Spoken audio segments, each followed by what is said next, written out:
erinnya Presided nzenderawo ya Atwinda. Amanya Wasotoli Karanzi.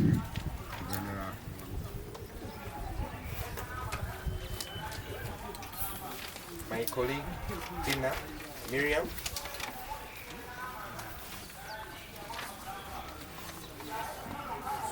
And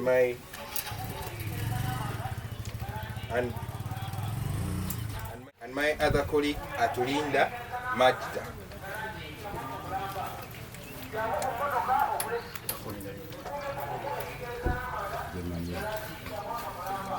Your Honor, the applicant who is the complainant in this matter is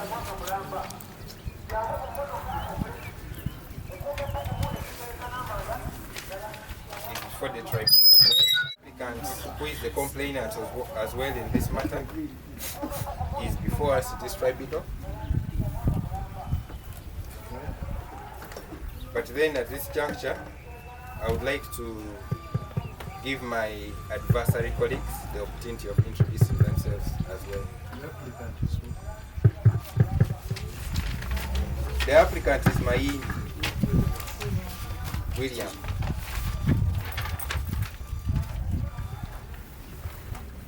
Stefano Sereko.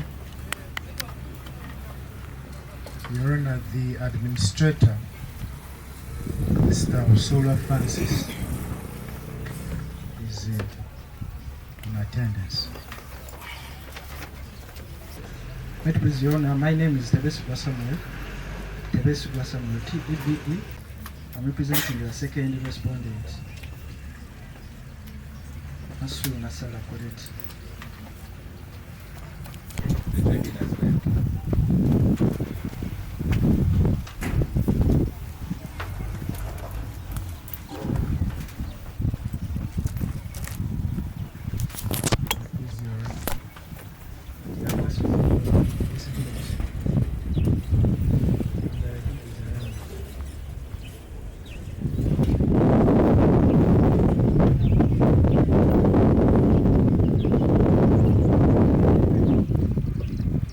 Your Honor, in regards to the application for you,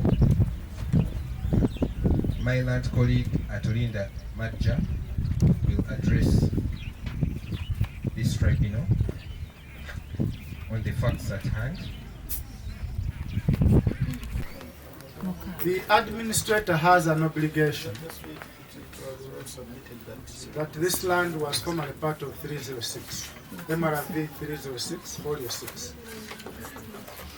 The administrator has an obligation to account to the beneficiaries of his estate. Of my colleague.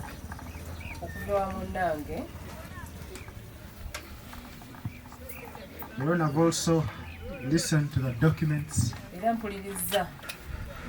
For a complaint to be brought,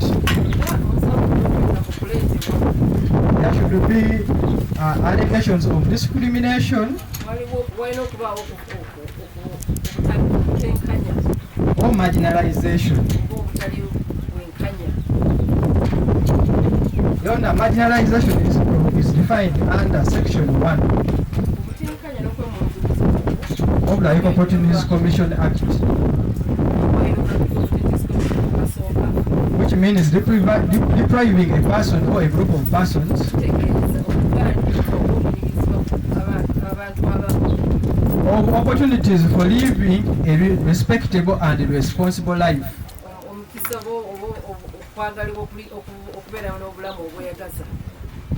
As provided for in the Constitution. Your Honor, it is our submission that my client has never marginalized in any way whatsoever.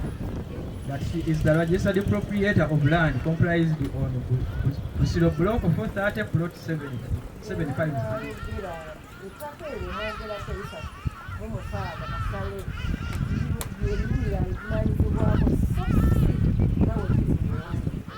the registered proprietor of land comprised on Busiro block of 430. Waliwo enjawulo wakati wa statement wakati w'okuwandiike n'okufuna empapula ezikuuma bwa namba emu omusango guno. Your Honor, Mama wange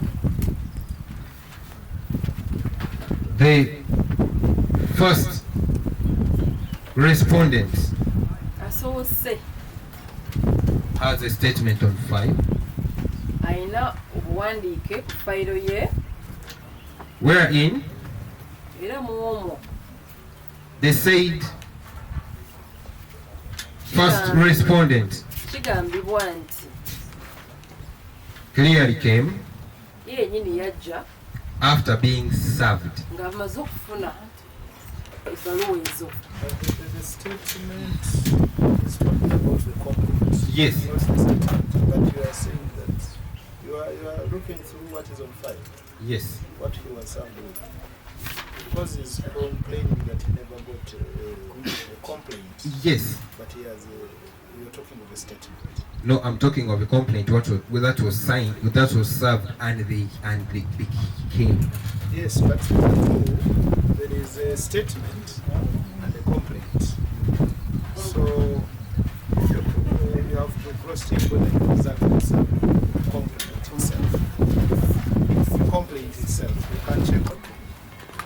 That is the first. That's the first. Respondent. Your Honor, the second respondent Owookubiri omuwooleza owookubiri who is being represented by Najuma, Nakarule and company advocates akiikiriddwa abannajuma and Carolina company yafuna oba yafuna. Your Honor, it is actually in his own statement he's affirming the same. It's here. The first or the second? No, The first. the first what? The first respondent Yes. is affirming the same in his statement, whereby it was even is a beneficiary naye alina okufuna ku ttaka lino, to the estate of the late Obadiah Chirieko, ettaka ly'omugenzi Obadiah Kiryeko, whose right to property under Article 26 obuvunaanyizibwa bwe ku ttaka eryo ekole Kiso district. After being served with the complaint, our client Main case. So let's omukulu asaba kanso tuli mu musango gwa kugulawo boundaries, tujja genda mu bukwakuliza obukwatagana ku ebyo byonna obuluuso obugenda mu ngabana y'obintu by'omuntu zaabwe ezibategeeza ekigenda mu maaso singa byo yakikola dda ebiseera byandibadde tumala mu maaso gammwe byandibadde nga bibeera bitono. I cannot give a ruling in a matter where a respondent contends Tisobola kuwa kusalwa, where the service is not effective. tisobola kuwa ssaawa zino nsala ya musango ng'owawaabibwa agamba nti empapula ezimu teyazifuna ate omulala agamba nti yazifuna omulala agamba yaziwaayo. And the commission councils have not produced the documents to this effect. Ne bakanso ba commission nga tebalina kuwa empapula ntuufu ku nsonga eno. I'm therefore guiding that should you fail to get the complaints that have been effectively served, N'olw'ensonga eyo singa mulemwa okufuna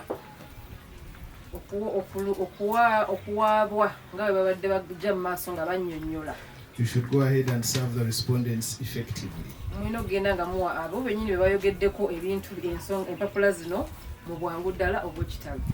I am giving the complainants and the respondents leave of court to produce certified such certificates.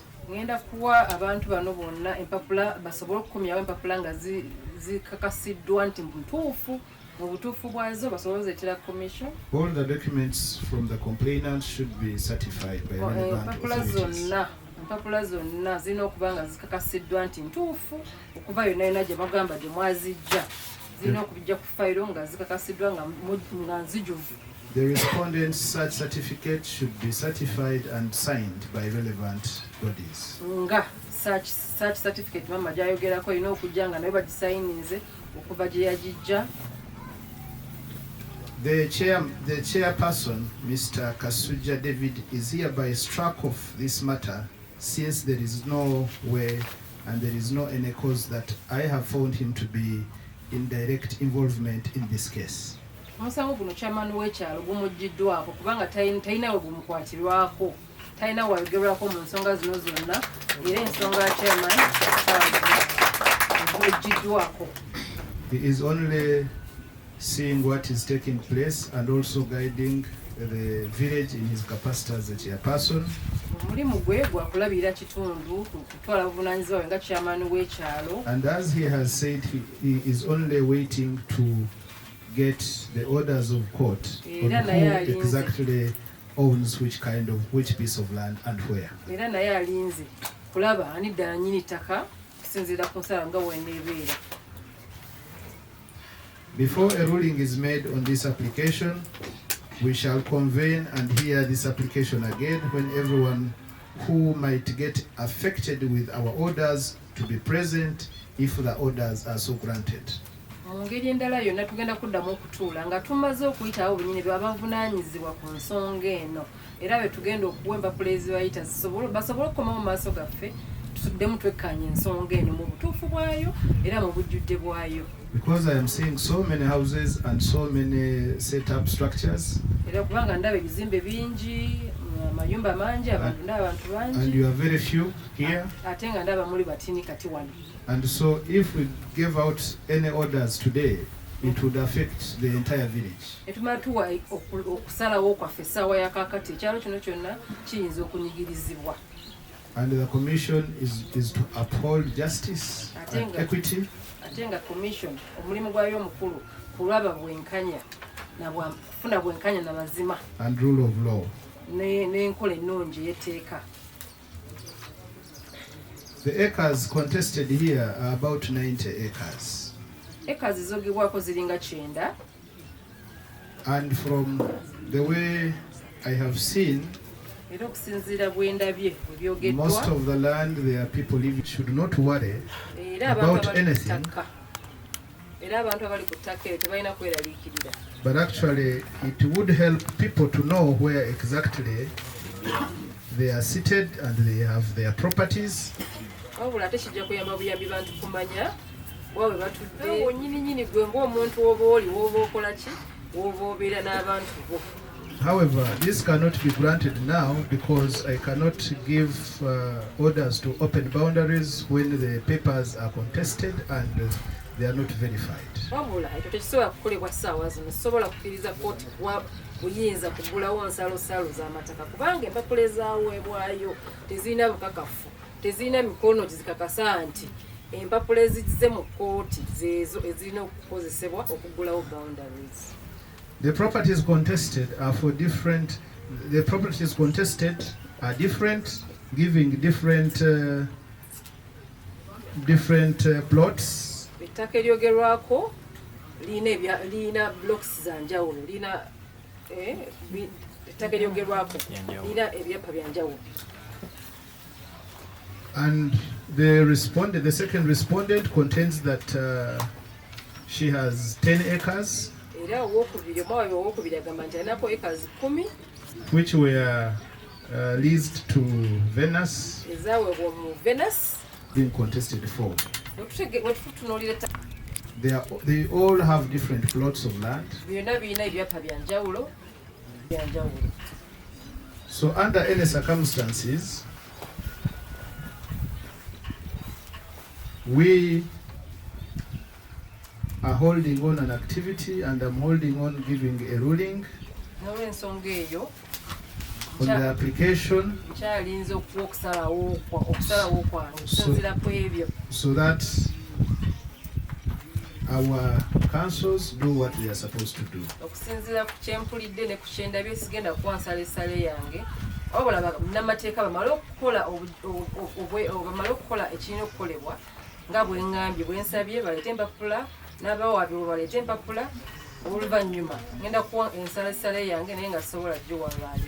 Concluding this matter would help the people in the village live harmoniously.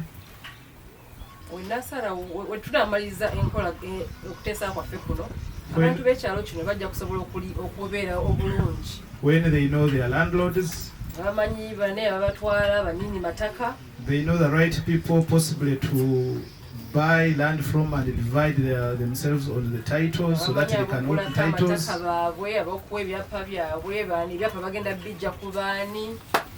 Not getting very many different people saying they are the owners of the land who sometimes may not be the rightful owners. Ekijjo bayamba obutafuna bantu bangi nnyo bajja mu maaso gaabwe nga bagamba ettaka lyange ettaka lyange ettaka lyange. And also to resolve the conflict. Era kijja kujjawo n'obutekkaanya obuli wakati wamu. The Commission has powers under EOC Act 2007 to deal with the issues of discrimination and marginalization. Commission eno erina obuyinza obujjawo enkaayanya obutenkanya okunyigirizibwa nga bwawo wa Constitution ya Uganda ya 2007 myaka 2007 erina amaanyi n'obuyinza. And as such, the complainant contends he is economically marginalized. Kyokka n'olw'ensonga eyo yaloopa agamba mbu bamunyigiriza. And if it is true, kyokka kibanga kituufu, then the mandate is for the Commission. Then our mandate, our commission ebe ino okukola omulimu gwayo mu maaso gammwe. I'm therefore giving you 3 weeks to come up with certified copies of the above documents. N'olw'ensonga eyo mbadde wiiki 3 okuleeta empapula ezo zonna mu bukakafu bwazo nga zirina emikono ogirina okubeerako. And I shall write to you, Era ngenda bawandiikira, we convene tuddemu tutuule, and conclude this application kino tukimale, with the chairperson of this village and the team mu chairperson w'ekyalo kino n'abantu be bonna to help the